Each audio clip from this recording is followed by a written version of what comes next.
how many conversations. I'm here again with Jason and myself. Yeah. So, Now I'm going to fix that camera. As usual. First session of the year. First show of the year. Technical issues. Fixing stuff from the word go. Hello everybody. Happy New Year to you, Ricky. Any news? Any news? Not really. I was sick for the whole break, so I literally just getting back to my wits now. I think everyone got sick too. I got sick in the last week. I got sick, so the whole house got sick, so yeah, wasn't too good. It was all around. So it was very quiet Christmas break for me, but we did our best to enjoy it. Did you do anything for New Year's? No, I'm staying in. No one quite like it when it's too busy. To be honest, it's too backlegged. Claustrophobic. We're all people. Yeah. It gets messy around then, doesn't it? It's funny because I did go into a pub once with lots of people, and I actually raised up, and not way better, much better, because I could see them and they could see me instead of being low down the crowd. It was much better. Even so being above elbow height would be something. It makes a difference. Yeah. It really makes a difference. It really does. Because I was always used to just looking over people and never really got the chance to actually be able to rise up and make a whole lot of difference. For sure it does, yeah. And do you because we talked about this is your new chair. Yeah. Do you drive around up high or do you go down to drive and then I go down to the wood. When I'm in the pub with other people, if it's only a couple of steps, I will rise up so people can actually see me, so they won't fall off me or bump into me. It does happen. All good. Yeah. Cool. And the best thing is, all the new wheels now come with this function.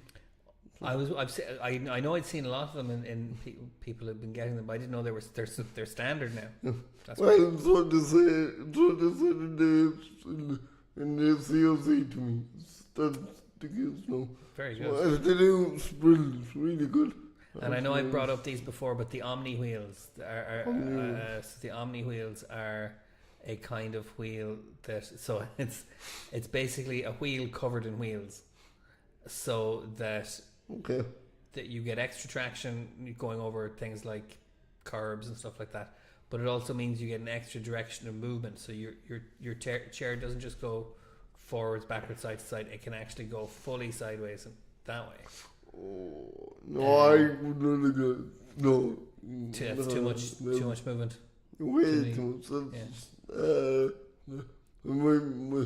My space on the windows would be cut. It's an interesting thing about technology and assistive technology, but any technology is that like there's a boundary at which it's doing enough for you, and if it was doing any more, it would be unusable. And to be honest, I don't think the agency would fund that, because with this specific chair, we heard in the CLC, it took a number of years for Ireland, for the agency to actually fund for these, to get them into the country. So I think it might, if we were all looking for them, it would take an awful lot of time for the HSC. Sure, yeah. I heard about them 10-15 years ago, and they're nowhere near being common. But the idea was that they would be game changers, that they would give you a range of movement. Which is a good point, actually. Why? Like if it helps people to some degree, it makes me better. it helps better, so it helps people better in their old chairs. But then why not?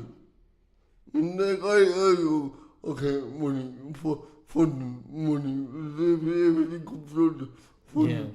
But if you have the funding there, then go for it. Now it's interesting. I'm just doing a quick Google here. So they are using Omni wheels for things like trolleys and warehouses and stuff like that to kind of make it easier to get in road to transport things.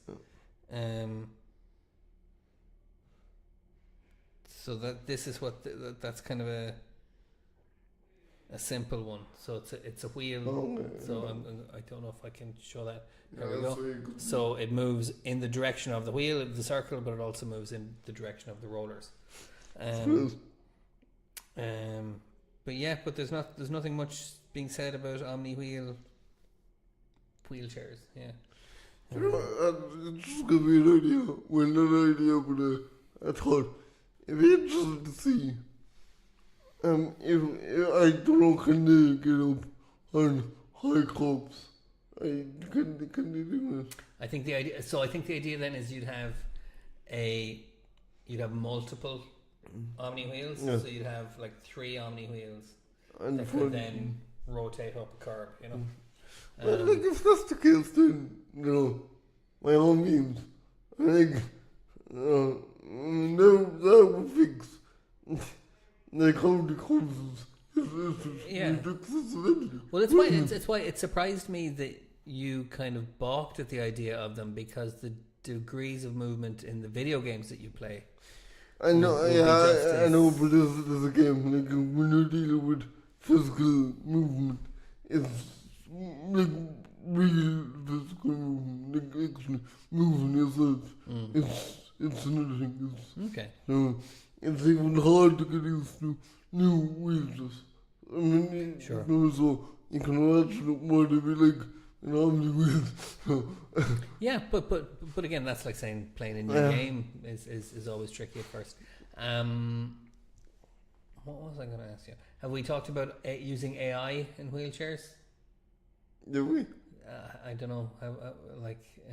We might have did, but I know. Is that something you'd be in favour of? Like How? mapping. Well, you could have a kind of an AR, a kind of scanner or that maps the terrain around you, and kind of I think there are cars that have a thing called like driver assistance. So that when you're doing something, the car also kind of does it a little bit or anticipates what you're going to do, which is an idea I find hard. That would be handy if you got to be close to a curb, then the AI could kick in and redirect you back online to footpath. Yeah, that would be handy, I think. Like the self-driving cars and all that stuff, like the Teslas and that kind of thing. For a lot of users, that really would be handy. And that could be done. Actually, you know what I thought over the break? I forgot to mention this. If we could, no, it wouldn't be necessary, but it would be cool. So if you could block your joystick from your wheelchair into a console, like Xbox, PlayStation, PC. Well, you can definitely use them as Bluetooth mice. You some can, of them, but I'm saying like convert them into controllers. So you plug them into Xbox. It would act like a controller. I don't think there's any reason that couldn't be done. No, there's no reason. Has no one done it? No, that's that I can make out. And you 100% well, it could be done, but it's just no one has thought about it and done it. So talk us through it. So, like, you've got your joystick there on your chair, and maybe I'll even bring the mouse or bring the camera around. So whoa, I'm about to drop something there. Here we go. Let's see. There we go. Okay, so there's your joystick for your wheelchair. So how would you adapt that? What would you? So maybe these buttons be multi map. So maybe you could turn this into like a kind of a drift, So when you press this, it turns into a camera move. This turns into camera move. And when you touch it again, it turns into a shift button. Yeah, shift button. So it turns into a movement. This wheel can be up and down, looking up and down. Like Nice. So, but you have to be able to use them all at the same time. See, do you know what I would do? I would, like, if you could see here, my finger, so I would touch this one. Okay, you got, yeah. So, and this also. Okay, that's not bad. So it definitely would be possible. My idea is you'd have this part of the controller have axes of movement as well. So you could rotate this separate to pushing it forward or back. Okay, but how would you push forward and back if you could rotate that? Yeah, you'd have to be able to lock it. Okay. So it would. So you'd there'd be maybe some way of locking it when you move, and then some way of. Maybe if you could press it down to lock it. Yeah, that was going to be my next one. Like having like in the game controllers, they have the shift that when you push down. There are people in UL that would love to do that as a project in their industrial design projects. Well, get an extra wheel. Okay. Get an extra wheel. I need you. Oh yeah. No, I like they would just build the prototype from scratch with their own materials. I suppose the next thing wouldn't be really necessary, but you could have this interface as to be like the Xbox. So when you're doing the map and stuff, you could not only use the telly or whatever, you could use the monitor as well. So. Okay, here's another idea. What about a wheelchair that could be controlled by an Xbox controller?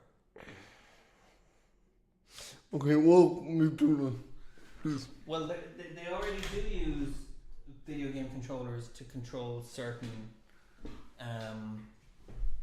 machines and certain vehicles. Now it's not the best example, but the submarine that went down. That was controlled with generic PlayStation controllers. I don't think that was a factor in the failure of the mission. And I think they've used them in spaceships. I think. Let's Google it. But yeah, so if you had, if you could just have a Xbox controller and be driving yourself around with that, what would that be like? That would be difficult because it wouldn't be attached to anything, and so you need to. No, I see what you mean, but I don't see the use for that. Like, it's too much buttons going on. Like, everything is built in this, in the right positions, in the positions that you can actually get at with your fingers in the hand. So, when Xbox controller or PlayStation, slightly different. Everything is slightly separated and not clumped together, if you know what I mean. So, do you think there'd be latency if it was wireless? No, I'm not an engineer, I can't say that, but I say so. I wouldn't know. Yeah. Now there are plenty of cars. Sony has developed its own electric car that is going to have controllers, bomb disposal robots. I don't think we have any particular need for those. Submarines, there are submarines and submersibles. The Tesla Cybercab, let's not talk about them. Tanks, okay. Military stuff, a lot of military stuff, okay. But so it's happening that people are, the game controller type interfaces are coming into use for vehicles, Another use, I suppose, would be with your work, so you could plug someone's wheelchair into your laptop and set it on Ableton to act as a MIDI device. I've done that. Well, how I did it was, and this was a few years ago, was use the Bluetooth function of a wheelchair controller to control a mouse on a computer. Then got a virtual keyboard, virtual piano, on-screen piano, that you could play with the mouse and linked that into Ableton through a virtual MIDI cable. So that's very straightforward to do, yeah. But you could even do that with the virtual key. You know the virtual keyboard you get with PCs anyway? Because Ableton accepts keyboard input as MIDI input, you just use that. So it's very straightforward. I know that this has Bluetooth on it, but I don't think it has one. It does. It actually does. It has mouse control. Yeah. Assistive control. I don't know what it is. And a joystick. Okay. So we're behind the game here. This is already claims to do what you said it should do. We should test this out. Cool. That's Never knew it. next fortnight's show maybe. We'll need to do some screen sharing. Okay. Now we're kind of getting past our warm up section of the show, but I did want to ask, because we're just out of the holidays, and it's a time for kind of sitting down and basically watching nothing but TV and movies the whole time. So was there anything you saw that you'd recommend, or any old favourites that you went back to? What did I go back to? Well, I watched a new series and it was really good. It was called Between the Land and Sea. It's really good. The War Between Land and Sea. Yes. Yeah, sorry, that's like a Doctor Who spin-off. It's really good. I'm not going to tell anyone about it, but it's a good ideas in it. But global warming, but dumping rubbish doesn't need to be dumped. It's really good, cool concepts in it, to be honest. So, and then I went back to Stranger Things, which was brilliant. I watched the first series to the last series. And it was, you binged the whole thing? Yeah, it's excellent. Really good. Really good. I think we got stuck in the start of the last season and we never really went back to it. Fake now. Yes. Does it end well? Kind of sad. I'm not going to spoil it, but it's sad. Have I recommended to you? Do you have Apple TV? Oh my God! Sorry, I was going to say. Me and you would have loved this, loved talking about this. When it was the last series, there was a warm hole in it.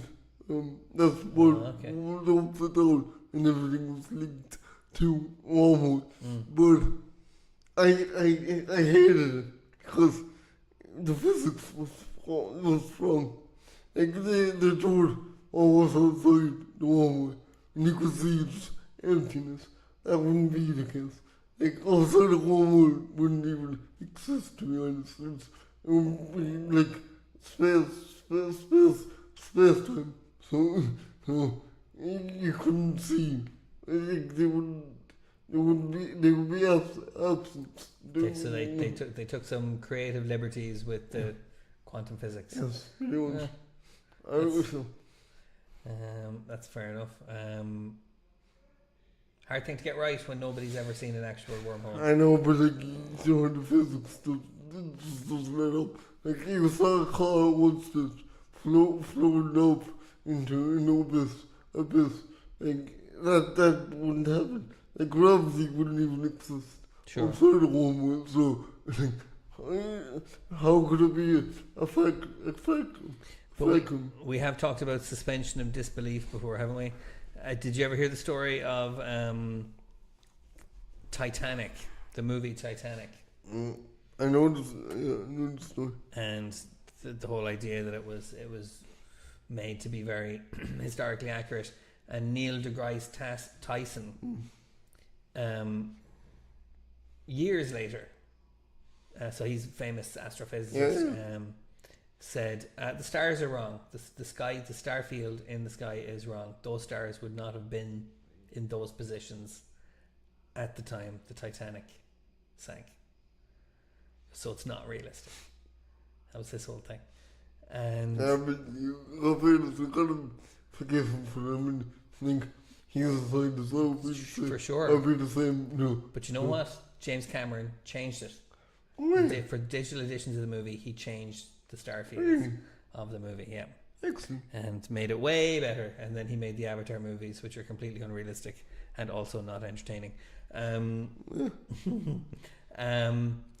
was asking, have you got Apple TV? I used to. I gave up on it because it wasn't that much on it, to be honest. I did the same, but we went back to it. And there's a show on it called For All Mankind. Have you seen that show? It's a show about, it's an alternate history of what would have happened if Russia landed on the moon first. Okay, so and it's a bit like what's it called? King, the Man in the High Castle. Yes. Yeah, nothing like that. But so it's all about, like, if Russia had gotten to the moon first, America would have been way more committed to keeping the space race going. So they would have progressed more and faster, and it was all about that. Right. And it's made by a load of different people who made Star Trek. Really? So it's like a grown-up Star Trek because it's a bit more grounded and it's a bit more realistic, but it's also, it is science fiction because even though it's happening in the 70s, it's stuff that was beyond what would have happened in the 70s, you know. So yeah, if you ever feel like re-signing up for Apple TV, I recommend that show, but don't do it just for one show. No, there's a couple of movies on Apple TV that I want to watch, but it's like Apple TV isn't like Netflix. I mean, Netflix isn't.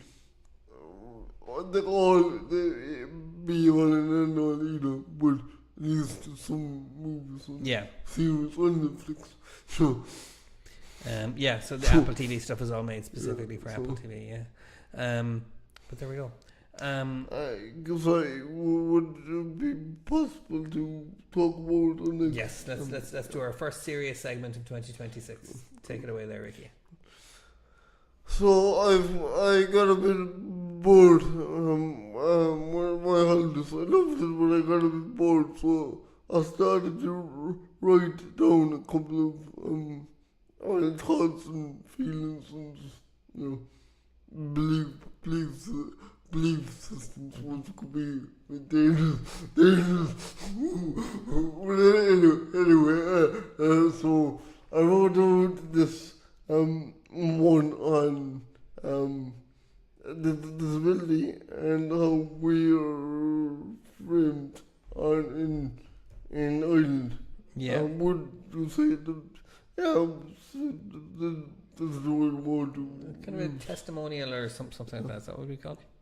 Yeah. So you've asked me to read it. Yeah, and we will talk about it if that's okay. Okay. Yeah, sure. Okay.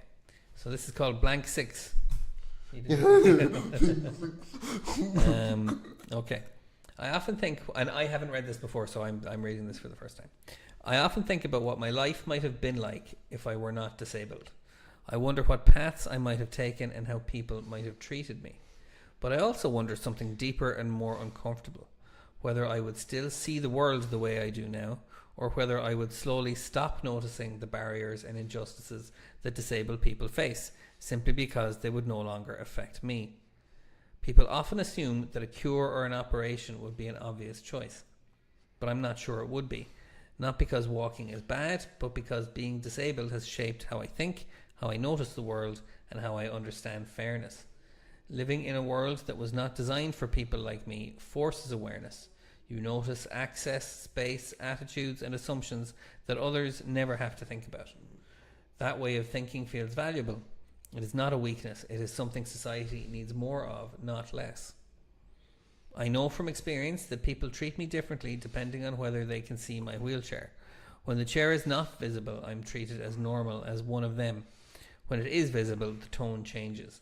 Nothing about me has changed, only what they see. The difference is deeply frustrating. My value should not depend on whether my disability is visible or hidden. This is why it is hard to understand why disability is still treated differently from other forms of difference. Society has learned over time that race and sexuality do not decide a person's worth. Those differences become normal because people were forced to confront them and accept them. Disability has not reached that point yet. It is still treated as something unfortunate, something to be managed, something that can be delayed or ignored. That delay is everywhere. Disabled people are constantly told to wait for funding, wait for reviews, wait for the next budget, the next plan, the next promise. A clear example of this is the failure to deliver promised improvements to carers' supports. Families were told change is coming. They planned their lives around that hope. By any fair measure, carers should already be receiving more support than they do. Caring is essential work, yet the promises were pushed back again and again until nothing happened at all. This pattern reveals a painful truth about how disabled people are treated by those in power. Concern is expressed, but urgency is missing. Our needs are always placed behind something else. Delay is treated as reasonable when it is our lives being delayed. That would not be accepted in other areas of human rights, yet with disability it is seen as normal. What makes this even harder is the role of organisations that claim to represent disabled people. Too often they focus on numbers, influence and appearances rather than real change. Visibility becomes a performance, not a tool for accountability. Disabled voices are spoken about but not truly listened to. This creates frustration rather than progress, and it leaves people feeling unheard and used. What I want is not to be seen as normal. I want a future where difference does not decide value in the first place. A future where disabled ways of thinking are recognised as part of what makes society wiser, fairer and more human. That future will not come from disabled people becoming like everybody else. It will come when society finally accepts disability as a normal part of human life, where change is treated as urgent, not optional. Disabled people and our families have already waited long enough. Change does not need more time, it needs priority.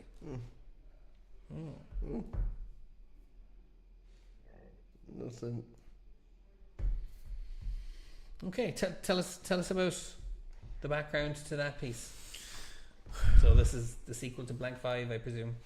Thankfully. I suppose I had all this frustration built up in the first place. What I witnessed throughout the years, and even my own experience with the county council and how they kind of added to that frustration as well. When I went to know Oaks, I actually went to Human Rights Oaks. I went to a couple of them before when I was dealing with the council.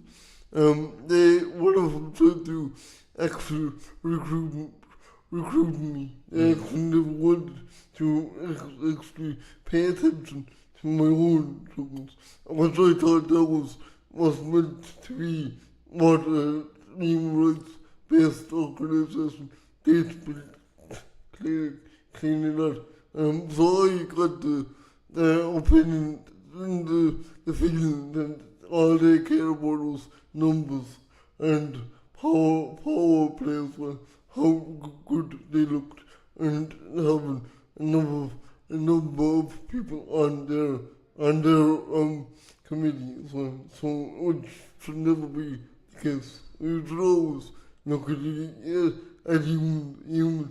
humans first before numbers, before anything else comes into play. So that's what I was thinking. That's what was going through my mind. So there's the politics, there's the social politics of the time that these organisations are started to challenge or to engage with, and then there's the internal politics of the organization, of this new organization itself, the ability to agree on how to do that, and whether personalities play a bigger part than they should. And I know from experience, and you do, but we all have different selves, all of us. And I am part of enabling the brothers, the daughters, all of us. My issue was the accessibility and that with different beds. Some other person could be with a local building or a couple of buildings in their own village or their own towns. We all have different accessibility needs and more needs that need to be looked into and need to be actually not managed, but listened to and respected also without playing this numbers game, So, yeah. Yeah, I sorry, maybe I'm not saying that. Maybe I'm not articulating that in the best way, but no, you absolutely are, and I suppose there's the sense of frustration of that piece is very clear. The idea that why is changing the perception of disability taking so long? I would disagree slightly that gender and sexuality are as accepted as they should be. I understand there's some people, there's a lot of people out there that don't accept everyone, but it has come on. Let's be honest, it has not to, maybe not to the degree people would like, but it has. Okay. So, but see, I think part of the issue of there's two things. One is this kind of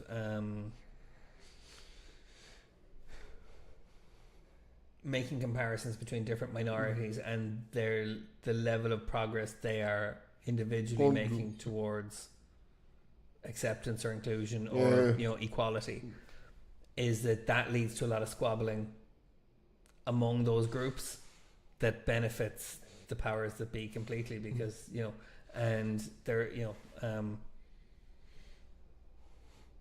that's a very hard thing to kind of get past, because there's a lot of resentment. Why are they doing better and we're not? And that's a very hard thing to get past. There is this whole phrase, a rising tide floats all ships. Have you heard that? So the idea that, well, let them do better, and when they have gotten as far as they can get them, remind them that actually, well, that should be happening to us too. You should be helping us to get there too. What was I going to say? So that's. Yeah. I don't want to come across as the mean, trying to demean other groups because of that. I understand completely other groups have their own issues and their own struggles, and it's as valid as our struggles. But all I'm trying to say is we all to be in this, all of us. Exactly. So no one group to be held back just because they can be. What I mean? That's a fair thing to say. So. And then you have the concept of intersectionality, which is you don't just have LGBT and disability and racial equality. There are people of colour who are disabled and LGBT, and they can be marginalised within those different communities. And I've heard stories of that, of disabled people who are LGBT being treated poorly by non-disabled LGBT people. So it gets very complicated after a while, because again, people get territorial. They get kind of like, well, you are one of us or you're not. but no one likes the idea. No one seems to like the idea yet that like you pointed out in your piece. Well, why aren't we all just saying we're all the same? We're all less different than we think we are, you know. And yeah, but that when I say that, it sounds very aspirational. That like you still come back to the question of how, you know, like whose minds need to be changed. Do you go bottom up? Do you go like grassroots? I think it's the government first. I mean, let's be honest, they hold some of the cards. Not all, but some. So, I mean, their influence can do a lot of things. So I think it needs to start at the highest first, and then walk with it. Look, you're not going to change everyone's mind. We all know this. There's discrimination in the world every day. You're not going to change everyone's mind, but you can make a difference. And that starts with our own government. But if they're not bothered, what can you do? You see, it's just... I would suggest that if you change people's minds at grassroots level, they make the demands of the politicians. Say, well, we're not going to vote for you unless you do this. And that's what motivates government. You know, when someone's already in power, they're not going to start doing things that might not put them out of power next time. So it is the electorate, it's their sense of what the electorate wants that determines what they do, cynically or otherwise. You know, either altruistically or cynically. You know. You know, someone pointed out a really felt an obvious point. They said, well, like it's not only disabled people in this country with issues, with their own issues. There's a lot of able-bodied people with their own issues, and 100%. I agree with that 100%. But saying that, we do find things a bit more difficult to do with investments. So, yeah, can I ask you something very direct? Like, what specifically would you like to be different in your life right now? What switch would you flick? Sorry, could have elaborated a little bit. Like what very specifically is something about your life that you would like to be different or better or have a say. I need something more specific than that. Like, is it having a job? Okay, sorry. I'm sorry. Have a say on what my local county council does. Rather there would be accessibility for pets, to public places, maybe private places. I don't know, can I do it? But having a say, because if that's the case, then you feel a little bit more respected and a little bit more valued. So, as opposed. Do you think that is specifically related to disability, or is it just how county councils function? I think it's how county councils function. I don't think. Of course I did, but I don't think no, because we had this whole what's it called, protest about the bridge being closed. And a lot of us, good amount of us, protested against the bridge, the whole bridge being closed.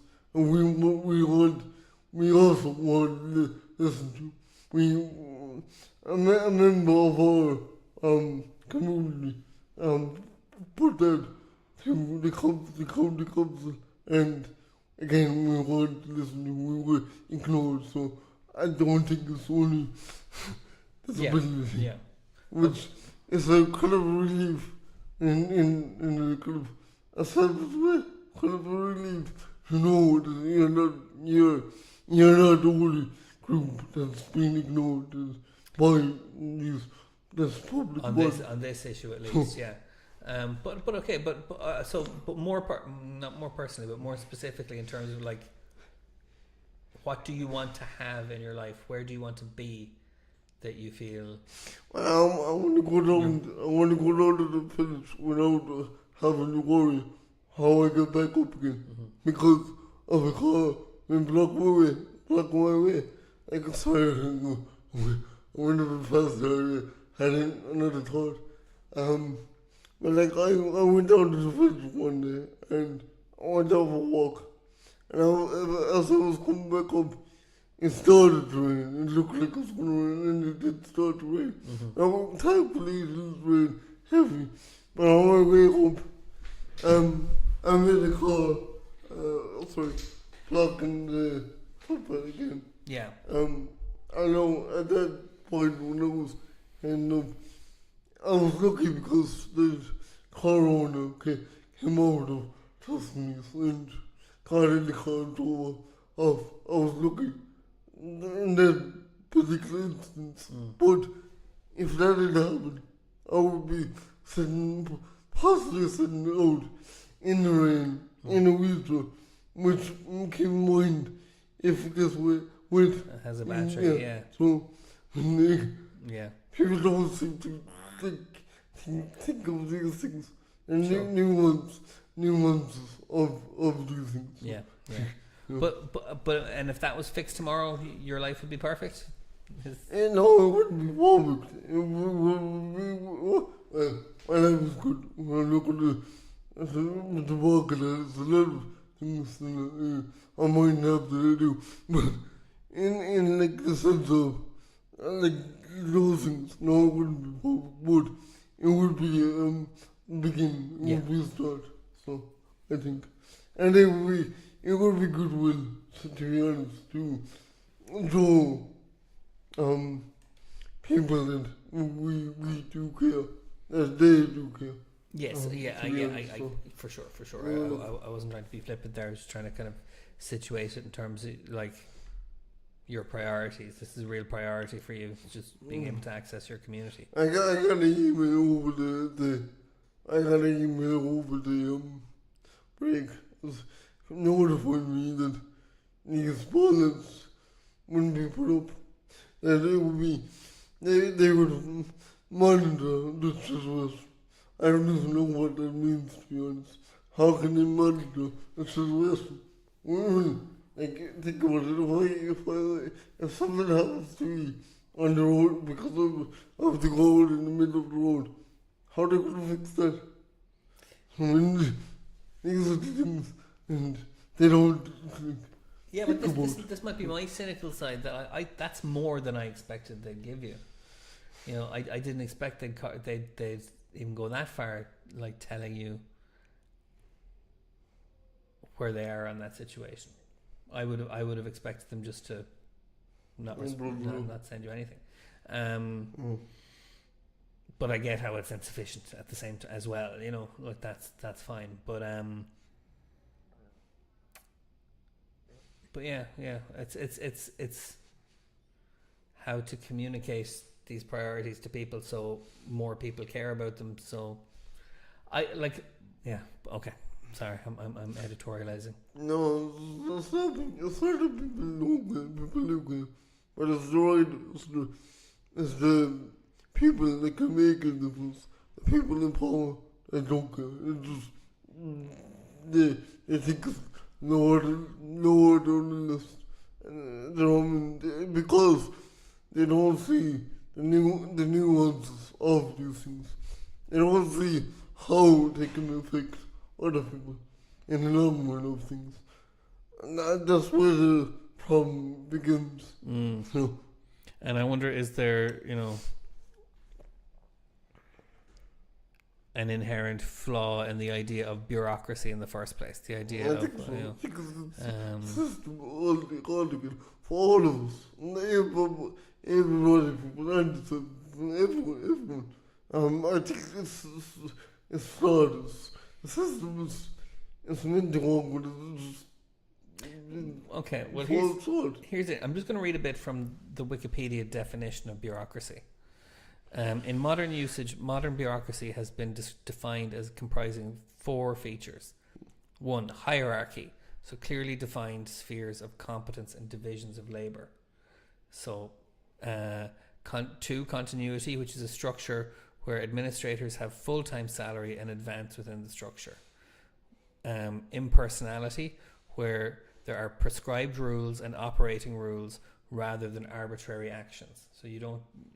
Everyone can only do what they are allowed to do. And then expertise. Individuals are chosen according to merit, have been trained, and hold access to knowledge. So 3 of those things have to do with the structure of people's jobs. You know, that like some people are over other people. That you have a way of getting up if you want to, and that way of getting up has to do with your ability to do the job. But then also within that, you can only do certain things, and you can't do arbitrary things. So you can't do things that, like, you can't have a unique perspective on what the job is. You have to be following a rule book at all times. That is inherently limiting. I mean, there's a quote up here at the start, is that bureaucracy traps people in an iron cage of rule-based rational control. So one person can't come in and tell their story to another person, and that person says, I totally get where you're coming from, and here's what I'm going to do about it. That cannot happen in a bureaucracy. That would be considered wrong in a bureaucracy. So one person coming in. So a lot of people come in. You know what I mean? I'm not saying I agree with that, but I got told the first option. I can imagine what they going through. So that clearly did happen. The second thing didn't. Yeah. But the first thing did. Yeah. So the problem is that bureaucracy itself is a difficult thing. Bureaucracy itself is about keeping things one particular way. What happens when that particular way is no longer the best way? How do you change that? Who changes it? That seems to be very difficult. My kind of soft definition of bureaucracy is it's just a way of keeping everything the same. Maybe this is the wrong metaphor, but I threw loads of rocks to see who I could hit. Yeah. And I was friends with me. I went to every politician that I could find. Would even email the Minister for Transport himself, even the T-Truck himself. Trying to get someone to do something. And no. I guarantee the Taoiseach never saw that email. Someone in his office scanned it and decided it wasn't. That it was a local issue. This, again, back to the whole thing of hierarchy and continuity. Someone in that office said, that's a county council issue, they should be dealing with it, I'm not going to bother the Taoiseach with this. See, this is the problem. Because when I spoke to the county council, they said it was a guard issue. And the guard said it was a county council. Yep. Now, I believe the guard, it is a county council issue. They have authority over the roads. So, and let's be honest, the footpaths are a part of the roads. So, I mean, they clearly have authority over that. But no, it's a guard issue. Yeah. So this is the other side of is that people have their training and their expertise, and that justifies their trajectory through the organisation. Yeah. But expertise means this is my problem and this is not my problem. This is my expertise. Yeah. So anything that comes within that is my problem. But if I can justify it not being part of my expertise, I can ignore it completely. And we see that with departments bouncing stuff back and forth to each other in all sorts of contexts. You know what I mean? I mean, I know I worked in special education. You'd see it a lot between the Department of Education and the Department of Health saying, well, this kid is your problem, not ours, then, and doing that for years. So it's interesting. I mean, so understanding what bureaucracy is might help to give you a kind of a thoughts on how to deal with it more. What's the word? Decisively, you know, when you understand that like this is kind of how it works. So when you're describing everything that's wrong with democracy, or when you described your problems in dealing with the county council, you're not describing flaws in the council. You're describing it working exactly the way it's designed to work, you know. And so it's so you can get frustrated about that, or you can find a way to kind of apply that knowledge more strategically. You know, I don't want to get morbid, really, but I've heard in this country, when something does happen, something serious, someone gets killed or hard, then Christians start arising. Yeah. Why? Like, why not learn from this? Why not just do it before someone occurs? Because, like, think about it. We, in organizations like this, we have health and safety in case something does happen. So instead of waiting for something to happen, that's why health and safety is in place like this. So it tries to prevent stuff from happening. Why couldn't it be like that in the public? I would suggest, though, that the rules of health and safety have been developed over decades in response to the bad things that happened along the way. Do you know what I mean? So it wasn't, do you know what I mean? So, they didn't just put down the rules for health and safety on day one and anticipate absolutely everything that could go wrong. There was a learning process, and probably a very unfortunate and difficult learning process. But the health and safety rules that we have now are not the ones that were here 30 years ago. No, I agree. And a lot of things had to go, a lot of bad things had to happen for that to happen. I agree, but did it happen? So that's what I mean. Yeah. Sorry, what I mean is, because of the happening, you would think higher ups would come on to it. I started applying this to the public eye. Here's what I would say, and again, this is not to defend anyone. What I would say is, you can't expect bureaucrats to have imaginations, because again, if you have, can you imagine working in a bureaucracy where everything is prescribed and rule based and expertise based, and then also having an imagination and creative side that you'll never get to use? That's like, creative people don't get into that work, so you're doubly kind of tied then, because you've got a system that can only work one way, and you've got people who can only work one way, and you can't anticipate stuff. You can't, again, because that anticipation is based on an individual perception, and individuality, as we already said, like, is not allowed. So you can't predict what might go wrong, because that's too vague. So unfortunately, something has to go wrong, then you analyze why it went wrong, and then you plan for how to stop it happening again. And that's just the reality of it. But again, not to sound too morbid, but if it's serious, if someone gets knocked over, killed, then this is still, have to be like that. I don't know. I mean, my other, like, again, I'm trying to be creative here about something that I don't particularly understand. So I'm not claiming to be right about any of this. But the other thing is that if you put it's all about resources as well. If you put resources into something because it might happen, you'll end up diffusing your resources into a lot of situations where it never pays off, because again, I mean, that's what insurance is. That's why everyone hates paying insurance.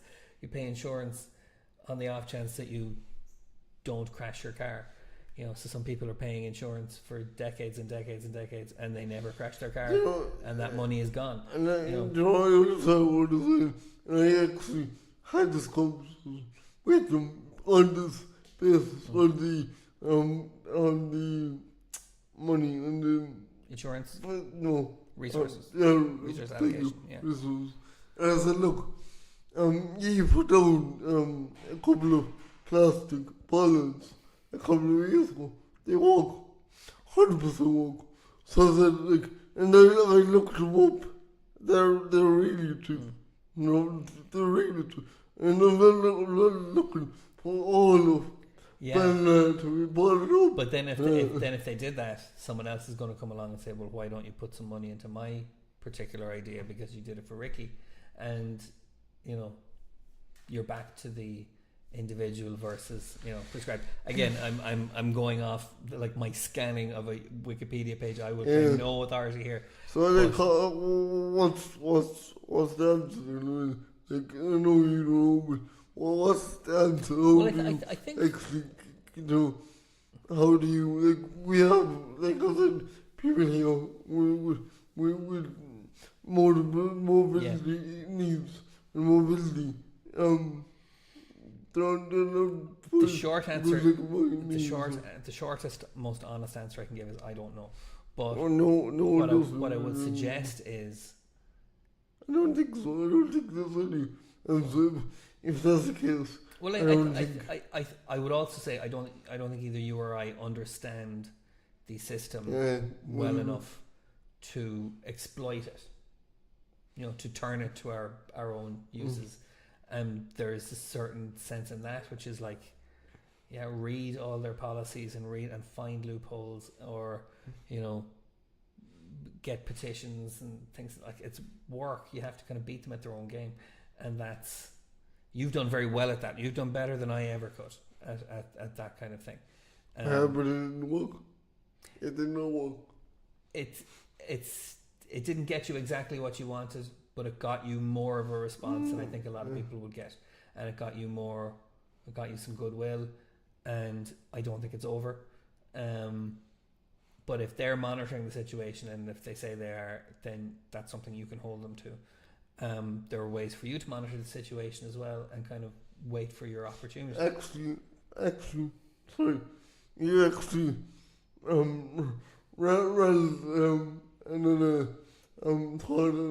I remember something. I want to do a little project in the summer. What I'm going to do, and I think this is really good idea.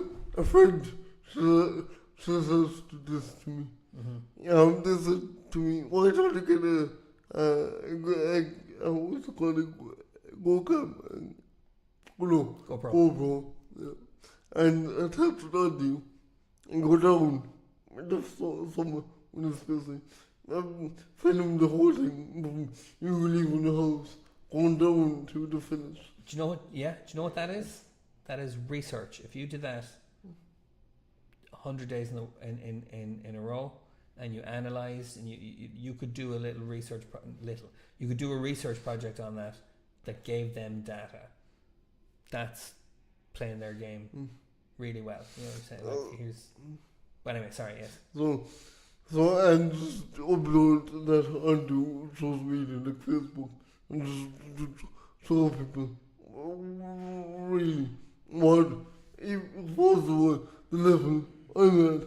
First I know when it's supposed to something and where the cope doesn't do. Yeah. So all this point detail. I would go a step further. I'd say contact a university and get a student of maybe sociology or physical geography or something like that to design a research project around this idea. There's a research method called photo voice, which involves having cameras on you, going through normal situations and analysing the video. I could help with that. I have a little expertise in that kind of research.